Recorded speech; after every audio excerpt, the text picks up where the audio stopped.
امریکہ کی سڑکوں پر اس وقت 70,000 سے زائد ایسے بے گھر افراد موجود ہیں جو کسی زمانے میں امریکی فوج کا حصہ تھے۔ عراق اور افغانستان میں لڑی جانے والی جنگوں سے ایک اندازے کے مطابق 1 سے 1.5 ملین یعنی تقریباً 10 سے 15 لاکھ امریکی فوجی وطن واپس آ رہے ہیں۔ ان تمام فوجیوں کو ان کے پاؤں پر کھڑا کرنا ویتنام جنگ کے بعد امریکی معیشت اور حکومت کا پہلا اتنا بڑا امتحان ہے۔ معیشت مشکلات کا شکار ہے اور واپس آ کر ان فوجیوں کے لیے کوئی نئی نوکری ڈھونڈنے کے لیے حالات آئیڈیل نہیں ہیں۔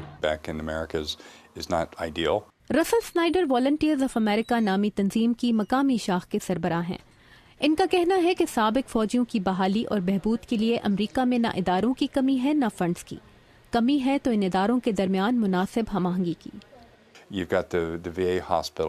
سابق فوجیوں کے علاج کے لیے اسپتال تو ہیں، لیکن مجھے نہیں لگتا کہ انہیں رہائش اور روزگار کی فراہمی میں مدد یا قانونی اور خاندانی معاملات کی کونسلنگ کے لیے سرکاری اور غیر سرکاری اداروں میں کوئی ہم آہنگی یا رابطہ موجود ہے۔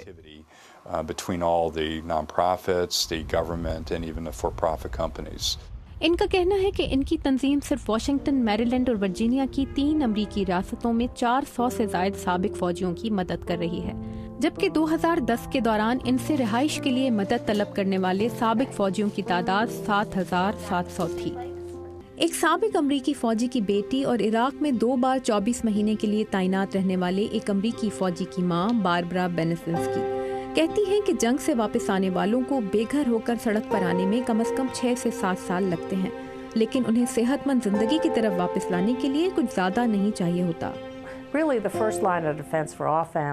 تو پہلی دفاعی لائن جو گھر کے افراد یا ہمارے کونسلر کی ہو سکتی ہے وہ ہے اسے امید دلانا، ہمدردی سے، سمجھداری سے، اسے یہ موقع دینا کہ وہ اس ذہنی کیفیت سے باہر آئے۔ امریکی تاریخ میں یہ پہلا موقع ہے کہ عراق اور افغانستان سے واپس آنے والوں میں خواتین فوجیوں کی ایک بڑی تعداد بھی شامل ہے۔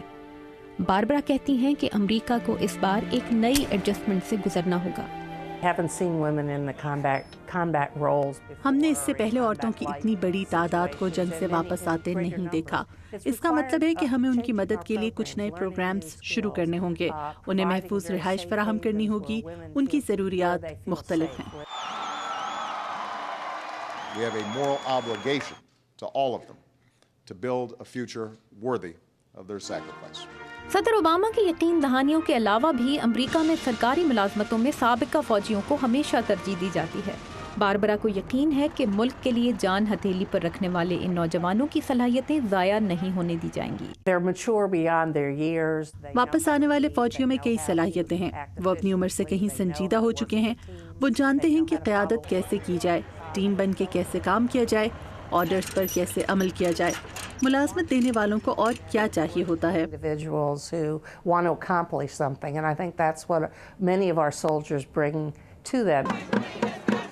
شاید اس سے کچھ زیادہ۔ امریکہ میں بے روزگاری کا تناسب اپنی بلند ترین سطح پر ہے۔ امریکی معیشت تعلیم یافتہ صحت مند افراد کو ملازمتیں مہیا کرنے کے چیلنج سے نمٹ رہی ہے۔